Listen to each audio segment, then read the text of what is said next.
Muito boa tarde para você. Olha, governo e prefeitos entram em acordo, adotam uma série de medidas restritivas para frear novos casos de Covid aqui na Paraíba. O estado inteiro está em alerta por causa do avanço da doença. Na capital, banho de mar, acesso à areia estão suspensos. Vai ter toque de recolher aqui e em outras 143 cidades do estado. Em Cabedelo, Praia do Jacaré e Areia Vermelha ficam fechadas por um período aí de 2 semanas. Ao vivo, eu converso com o governador João Azevedo sobre essas medidas. E mais, IBGE abre mais de 3.000 vagas para recenseador. Eu sou Rejane Negreiros, esse é o seu primeiro plano.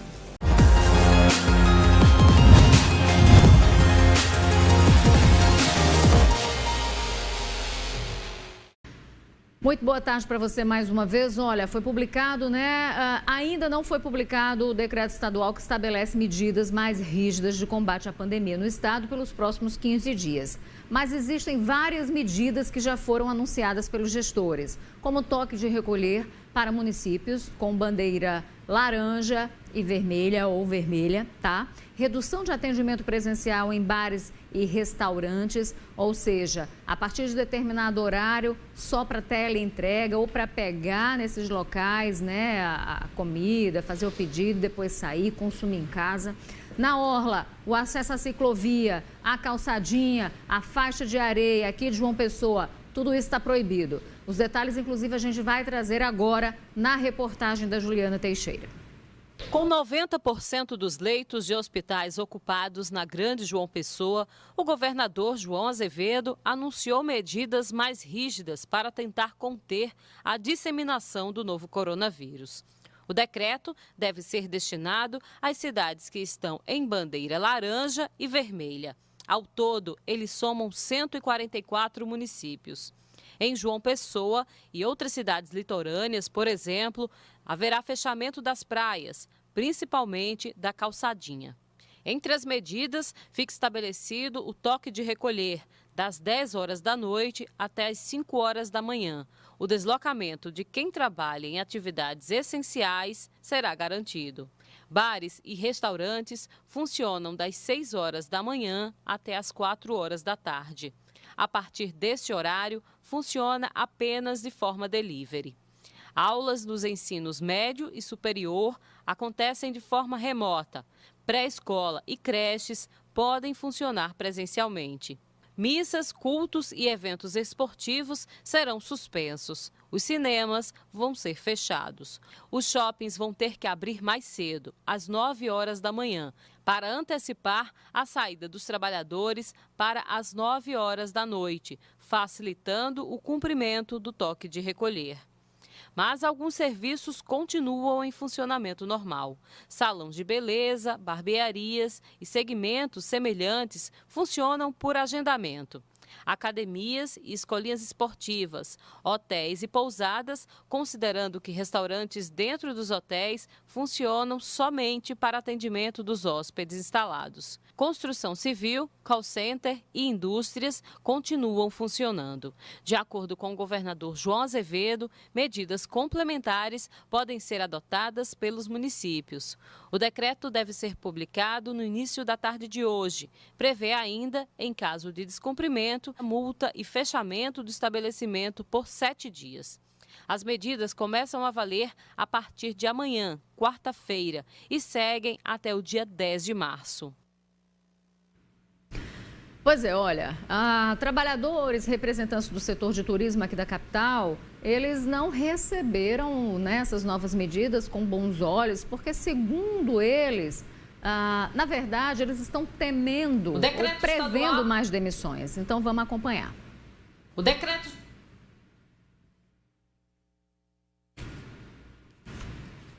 A gente está só vendo aqui, afinando questões técnicas para soltar essa reportagem para você. Agora, ok? Então, na tela. O decreto estadual tem dividido opiniões. É uma decisão muito sensata, tá certo? Porque tem umas pessoas que estão se prevenindo e outros que pensam que são super-homens, Mulher Maravilhas, não estão nem aí para a sorte, né? Eu não sou a favor não, sabe por quê? De muitas coisas, porque o jovem vai se divertir na praia e o pobre, quem se lasca para trabalhar, passa necessidade em casa, com a sua família, porque não pode sair para trabalhar, por causa que o povo se solta no meio da rua sem querer trabalhar, só enfarrar, e quem se lasca é o pobre. Teve a eleição, né? Todo mundo se aglomerou. Isso vocês não viram, né, na eleição. Aí depois que passa a eleição, teve o carnaval, né? Não teve carnaval, mas mesmo assim o pessoal se aglomeraram. Em alguns cantos aí, viu que estava demais. Se vai fechar os guarda-sol, que é o lugar que a gente trabalha, a gente arruma e precisa, e por que não fecha logo tudo? O decreto vai fechar as praias da capital. A medida afeta diretamente quem trabalha por conta própria, como profissionais liberais, vendedores ambulantes, bugueiros, gente que trabalha com passeios náuticos, que já estão proibidos desde hoje. Felizmente, pegam a gente de surpresa, diz que vão fechar e não chamam a gente para conversar, não chamam a gente para dar uma solução para a gente. Quem trabalha com turismo já amarga os prejuízos. É mais uma dor de cabeça para nossas vidas. Há algum tempo atrás passamos 4 meses parados e ficamos dependendo de doações, de ajuda das pessoas e não queremos passar por esse momento. Bares e restaurantes também terão impactos com as medidas, porque devem fechar às 4 horas da tarde, funcionando apenas no sistema para entrega. E os estabelecimentos que só abrem à noite são ainda mais afetados. O Sindicato das Empresas de Hospedagem e Alimentação fez um vídeo reunindo trabalhadores que pedem ao governador João Azevedo mais flexibilidade nas medidas. Dependo do meu emprego para sustentar minha família, como muitas dos que trabalham aqui também. Somos 16 funcionários que precisamos desse emprego para levar o sustento para casa. Graco Parente, que é presidente do sindicato, afirma que a medida vai resultar em demissões para o setor. Os impactos, eles são gigantescos. As demissões vão vir. Nós não temos mais o auxílio que o governo estava dando para bancar as folhas e para manter os postos de trabalho. Então, nós estamos falando de um segmento que tem aproximadamente 10 mil famílias que dependem desse ramo e que nós vamos, sem sombra de dúvidas, ter que fazer o mais difícil, que é demitir. Bem, vamos conversar agora ao vivo com o governador João Azevedo, né? Uma conversa remota. Governador, bem-vindo ao Primeiro Plano TV Manaíra, muito boa tarde para o senhor. A gente tem aí medidas mais restritivas, né? São medidas necessárias porque a gente está vendo o avanço da Covid. A gente trouxe essa reportagem agora, governador, onde se fala, nós não temos mais o auxílio. Na verdade, o que está faltando é um socorro que venha de cima. Os governadores estão adotando as medidas que cabem no momento em que a gente tem o recrudescimento da crise. Como é que o senhor enxerga isso, essa crítica e essa inexistência, essa descontinuidade do pagamento do auxílio emergencial? Primeiro é importante entender que para o enfrentamento de uma pandemia é impossível sair de uma pandemia ou vencer essa pandemia sem que haja perdas. Isso é extremamente importante. Todos os segmentos terão perdas nesse momento. Nós sabemos que, para enfrentar esse momento, nós só temos duas alternativas. Primeiro, implementar novos leitos, que é o que nós estamos fazendo. Em dezembro foram 181, recentemente mais 15, hoje já abrimos mais 10, vamos abrir 91 leitos até o dia 8 de março e temos disponível mais 50 que poderá ficar na reserva, totalizando 141 leitos. As medidas que nós precisamos adotar é para restringir, infelizmente, a mobilidade urbana, porque muitas pessoas estão não mais seguindo os protocolos de segurança. Se você andar pela rua, você percebe que as pessoas deixaram de usar máscaras. As pessoas estão aglomerando. Essa semana teve um jogo de futebol que os bares das cidades encheram de uma forma irresponsável, eu diria, quando nós sabemos que aquela aglomeração vai provocar novos casos. E novos casos geram demandas para os hospitais e, evidentemente, geram novos óbitos. É direta, é uma relação direta. Quando o governo do Estado propõe e determina medidas como essa, Nós temos com um foco único, que é de salvar vidas. Esse é o foco, é salvar vidas. Fazer com que o impacto sobre a vida das pessoas seja o mínimo possível, porque a economia a gente recupera. E não existe economia sem pessoas, não. Nós temos que entender que a gente tem que fazer as duas coisas. Muita gente comenta, inclusive, que você é mais flexível com um ou outro setor. O setor da indústria, por exemplo, vai continuar funcionando. Por que continua funcionando? Porque é um ambiente muito mais controlado. É um ambiente que as próprias indústrias têm um controle muito maior. Quando você imagina que a construção civil vai continuar, é porque a construção civil trabalha num formato, a maioria das pessoas em área livre, e tem condições de se fazer um controle maior dentro de cada obra, porque são inúmeras obras, não são locais específicos. Então, é preciso fazer a leitura, não fazer a leitura da paixão. Infelizmente, nesse momento, é preciso que a gente tenha, mesmo movido por toda a sensação de humanidade, de respeito que a gente tem para com aqueles que perderam a vida, para as famílias que estão enlutadas, mais de 4.300 pessoas, paraibanos, que não resistiram, que não venceram a doença da Covid. É exatamente para isso que nós estamos tomando medidas. E, pontualmente, um ou outro setor sente mais os efeitos das medidas, mas não há forma de fazer isso sem que cobre o papel da sociedade como um todo, principalmente da participação, da compreensão, da consciência coletiva, de que nós temos que ter os cuidados para poder enfrentar uma situação como essa. Governador, é nítido, é claro que as pessoas relaxaram. O que a gente tem visto é um completo e descabido comportamento de risco de muita gente. Mas a gente viu também na reportagem algumas cobranças de pessoas dizendo o seguinte: por que não fez isso lá no passado, quando teve campanha de rua? Ou por que não adotou essas medidas mais restritivas já antes do carnaval, para evitar que a gente chegasse nesse estágio em que estamos hoje? Nesse sentido, eu queria que o senhor explicasse por que essas medidas só foram adotadas agora. Essa é uma leitura simplista do processo. As medidas vêm sendo tomadas constantemente, há um ano inteiro, desde de março do ano passado, que nós emitimos decretos, que nós tomamos providência, abrimos mais de 1.300 leitos dedicados somente à Covid. Nós tomamos medidas de restrições de mobilidade. Houve momentos em João Pessoa que praticamente a circulação ficou reduzida, porque nós implantamos barreiras sanitárias juntamente com a prefeitura em vários lugares. Conseguimos controlar o fluxo entre municípios da grande João Pessoa. Ou seja, as medidas vêm sendo tomadas frequentemente e constantemente.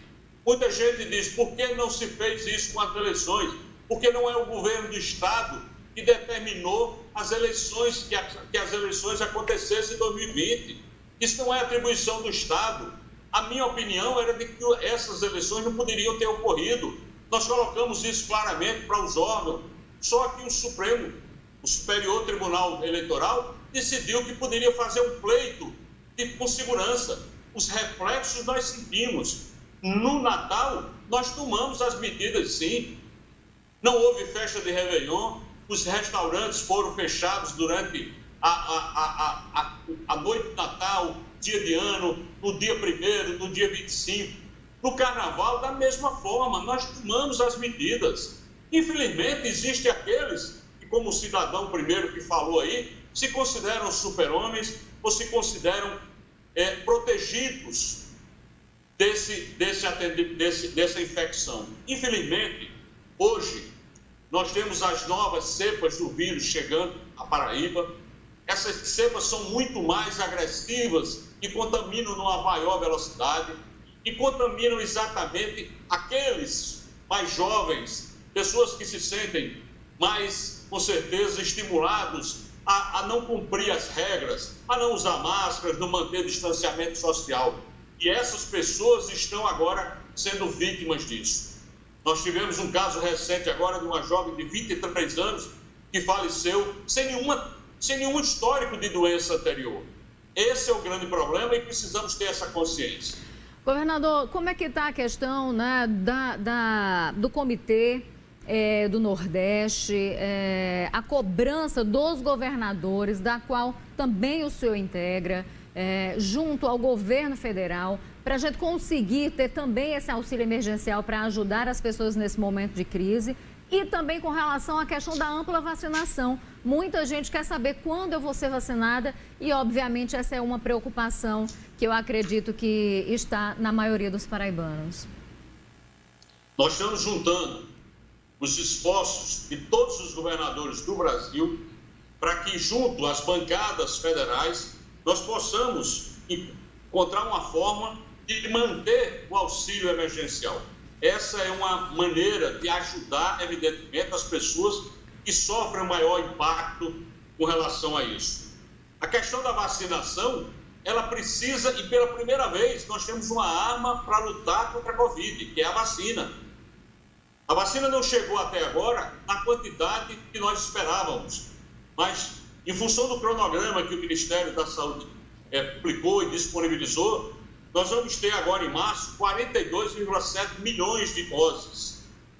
Nós vamos ter em abril 60 milhões de doses. Em maio, 54 milhões de doses e em junho, 42 milhões de doses. Essa quantidade vai permitir que a gente vacine toda a faixa de risco do Brasil inteiro e aqui na Paraíba, especialmente. É isso que eu quero colocar para a população. Nós estamos agora muito próximos de vencer essa pandemia. Precisamos de um esforço. E por que essas medidas estão sendo tomadas agora? Porque agora é que os números extrapolaram os limites de segurança. E é assim, toda vez que o número extrapola os limites da segurança, medidas têm que ser tomadas. Por isso, a publicação desse decreto, que já está disponível aí nas redes sociais e no site do Governo do Estado, que é o decreto 41.053. Governador, obrigada pelas informações, obrigada pela participação aqui em Primeiro Plano. Sei que o senhor tem compromissos, precisa ser liberado, mas desde já a gente agradece aí pela disponibilidade. Eu que agradeço o espaço e faço um apelo mais uma vez à população. Evite aglomeração, faça a higiene das mãos e use máscaras, use máscaras e use máscaras. A máscara salva. É isso que a população precisa entender. Obrigado. Obrigada, governador. Bom dia. Aí, boa tarde para o senhor. Olha, então vamos atualizar os números aqui para você da Covid, né? Esse recado que o governador deixa precisa ser levado a sério, gente. A gente precisa continuar usando máscara. A gente precisa continuar mantendo o distanciamento. Não dá para fingir que as coisas não estão acontecendo, porque a Covid está chegando cada vez mais próximo da gente, né? Cada vez mais pessoas próximas. Ele citou aí o caso de uma menina de 23 anos, sem comorbidade, que morreu essa semana. Começou a sentir, a apresentar os sintomas, foi internada, logo depois morreu. Ou seja, está chegando, a gente precisa se cuidar, a vacina está por aí.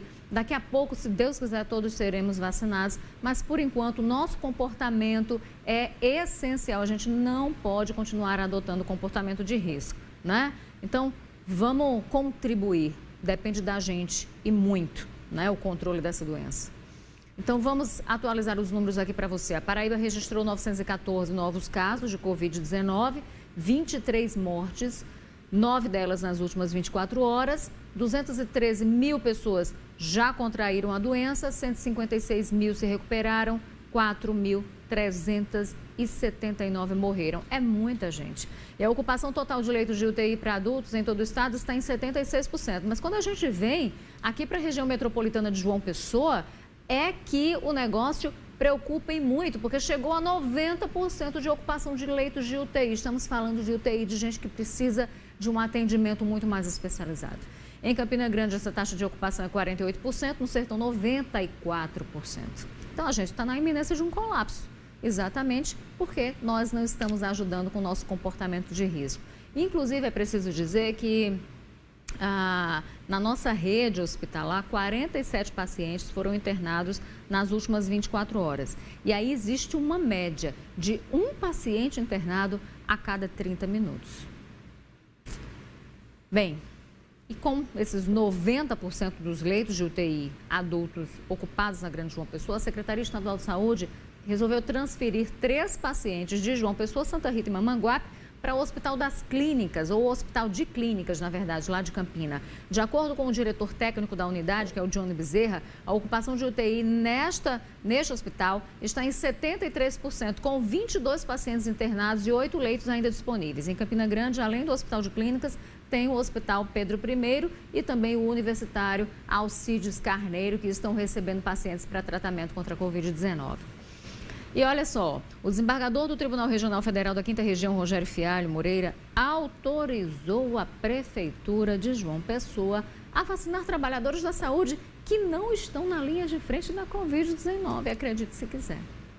Bem, a gestão municipal recorreu, da decisão da Justiça Federal, que tinha determinado a imunização de apenas trabalhadores da linha de frente e dando prioridade com isso aos idosos, com a justificativa, claro, de que eles têm mais risco de morte, de complicações, de contaminação aí pela Covid. O pedido para dar prioridade aos idosos foi feito pelos Ministérios Públicos Federal do Trabalho e Estadual aqui da Paraíba, que entendem que, como os trabalhadores de saúde que estão no fronte estão sendo vacinados, a prioridade deveria ser, aqueles que têm mais de 60 anos. E já estão no Brasil as 2 milhões de doses, prontas aí, 2 milhões de doses da vacina Oxford AstraZeneca, que foram importadas da Índia. As vacinas ainda vão passar por análise, devem estar prontas para aplicação na próxima madrugada. Isso é o que dizem, o que dizem as autoridades. Essas vacinas da AstraZeneca vão se juntar aquele lote de mais de 1.200.000 doses da Coronavac, que é produzida pelo Butantan. Então, ao todo, serão 3.200.000 doses. Agora, de acordo com as autoridades locais, aqui na Paraíba, não tem previsão para a distribuição dessas doses para os estados nesta semana, não. Previsão para essa semana, o Ministério da Saúde não vai conseguir atender o calendário. A chegada e a previsão é para a semana que vem. Esperamos que esses lotes estejam disponíveis. Tá aí. E a Câmara de João Pessoa retomou hoje as atividades legislativas de forma híbrida. Significa que uns participam remotamente e outras pessoas estarão lá de forma presencial. Eu vou falar ao vivo agora com ela, Juliana Teixeira. Ô, Ju, boa tarde para você. A sessão contou, inclusive, de retomada dos trabalhos com a participação do prefeito, diferente de outros tempos, dessa vez também remota por causa da pandemia, Boa tarde para você, Regiane, boa tarde a todos. Pois é, a participação do prefeito, abrindo os trabalhos da Câmara Municipal de João Pessoa, foi de forma remota. Cícero fez uma avaliação e prestou conta, desses primeiros 54 dias de gestão, pediu apoio dos parlamentares durante o discurso do combate à Covid-19, apoio e também um pouco mais de compreensão da própria população para esse momento, que é um momento que requer muita atenção do poder municipal, do poder estadual. Ele ressaltou projetos que estão sendo feitos, desenvolvidos em conjunto com o governador João Azevedo e anunciou aí a abertura de mais 60 leitos de UTI aqui na capital para atender os pacientes que estão aí sofrendo as consequências da Covid-19. Cícero também aproveitou o momento para anunciar alguns projetos e a gente vai ver agora um trecho desse discurso. Toda a energia gerada pelo poder público municipal, quer seja nos nossos prédios, quer seja na iluminação pública, seja energia renovada pela energia solar. Por isso, João Pessoa vai ser uma cidade que vai ter crédito de energia. Esse é o nosso compromisso. Pois é, e nessa ocasião, Cícero Lucena também anunciou o nome do vereador Bruno Farias, do Cidadania, para ser o líder do governo na Câmara Municipal. Bruno Farias já tinha aí vinha dando sinais de que seria o eleito, isso porque em todas as ocasiões estava junto com o prefeito Cícero Lucena e já vinha dizendo que de longe tem uma boa relação com o prefeito. Cícero Lucena também aproveitou aí para fazer uma prestação de contas e enfatizar a harmonia entre os poderes, o poder legislativo e o poder executivo. Essa foi a abertura dos trabalhos na Câmara Municipal. Quem teve sessão hoje também foi a Assembleia Legislativa da Paraíba, né? Ontem a CCJ já se reuniu por forma remota, né? Por meio de videoconferência, avaliou 150 matérias. Hoje foi dia de votação e, inclusive, os deputados já votaram e aprovaram um projeto do deputado Anderson Monteiro que prevê aí punições para as pessoas que furarem fila da vacinação aqui no estado da Paraíba. Na Assembleia Legislativa, as sessões continuam de forma remota, né? Ao contrário da Câmara Municipal de João Pessoa, que o vereador Dinho, né, o presidente da casa, ainda estuda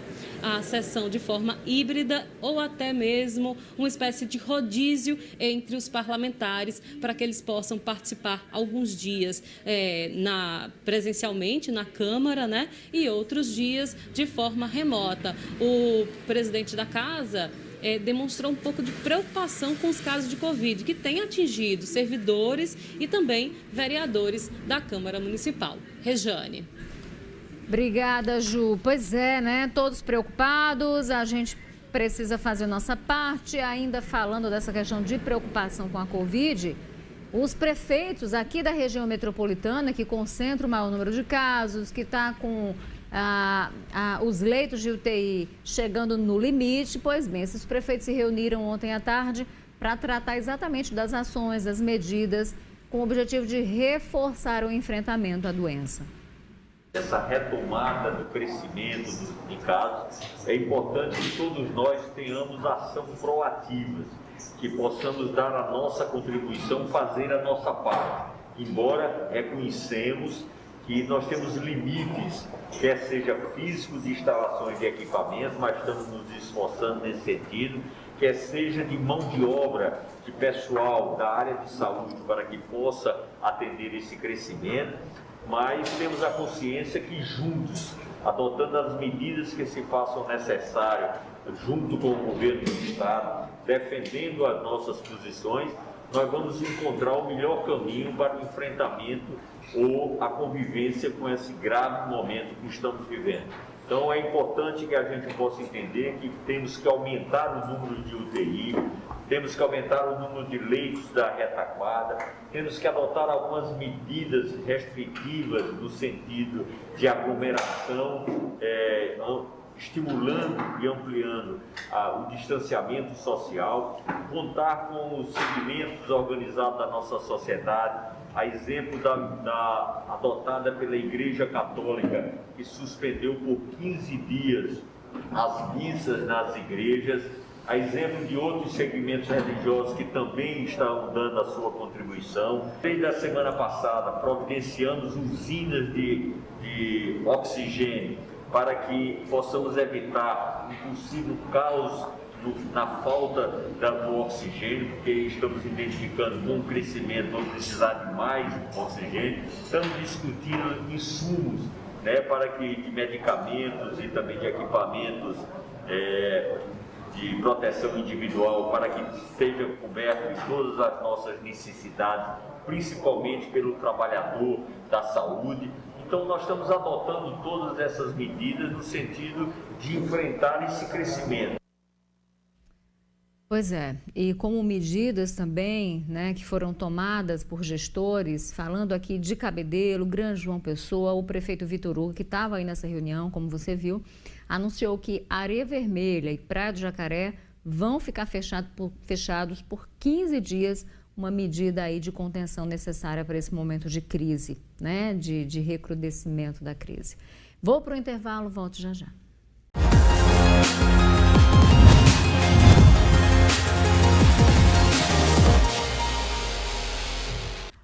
Olha, a gente está de volta para falar do concurso do IBGE. Mas antes disso, deixa eu só trazer uma informação aqui sobre o professor Antônio Fernandes. Ele que foi nomeado pelo presidente Jair Bolsonaro como novo reitor da UFCG, a Universidade Federal de Campina. O decreto foi publicado, inclusive, ontem no Diário Oficial da União. Detalhe, Antônio foi o terceiro colocado na eleição acadêmica para escolha do reitor, nem primeiro nem segundo, terceiro. A UFCG elegeu o professor Vicemário Simões. Ele teve 50,45% dos votos. John Kennedy ficou em segundo com 30,7%. Já Antônio Fernandes, o nomeado, teve 19,47% dos votos.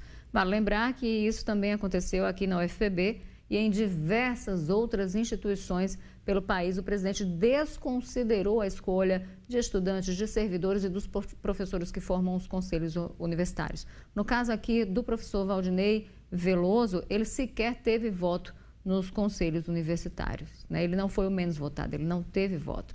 E aí seguem os avanços autoritários, né, com a nomeação daqueles que não foram os primeiros colocados nesse processo que é democrático, e esse processo deveria ser respeitado. Enfim, sigamos. Olha, o IBGE, Instituto Brasileiro de Geografia e Estatística, abriu mais de 3.000 vagas para a seleção para recenseador. Né? Também estão abertas inscrições para agente censitário. Os cargos vão ser temporários e são necessários para a realização do censo 2021. As inscrições para o processo seletivo são para a contratação de recenseador, agente censitário municipal e agente censitário supervisor para a realização do Censo Demográfico 2021. São quase 4.000 vagas, somando os 3 cargos aqui na Paraíba. Esse processo seletivo que nós estamos realizando já é para selecionar as pessoas que irão trabalhar conosco no campo. Então, é fundamental que essas pessoas se inscrevam para realizar o nosso trabalho, porque sem eles a gente não pode realizar esse trabalho. O último censo demográfico foi realizado no Brasil em 2010. A realização de um novo levantamento sobre a população brasileira é fundamental para traçar os rumos das políticas públicas no país. Saber a vida socioeconômica da população brasileira, né? Aonde nós vamos poder dizer como é que vive, quem somos, como somos e quantos somos no país. Por quê? Nós estamos trabalhando com políticas públicas com os dados do censo de 2010. Então, nós estamos defasados 11 anos já. Então, é necessário que toda a população também ajude o IBGE nesse trabalho. Os aprovados no processo seletivo trabalham durante 5 meses. A pesquisa vai ser desenvolvida no mês de agosto. Este ano, pela primeira vez, por causa da Covid-19, deve ser feita por telefone, presencialmente e pela internet. Os agentes devem trabalhar nos 223 municípios paraibanos. Para as vagas de recenseador, as inscrições vão até o dia 19 de março pelo site da Sebrasp. A taxa de inscrição é de R$ 25,77. Para as vagas de agente censitário municipal e agente censitário supervisor, as inscrições vão até o dia 15 de março, também pelo site da Sebrasp.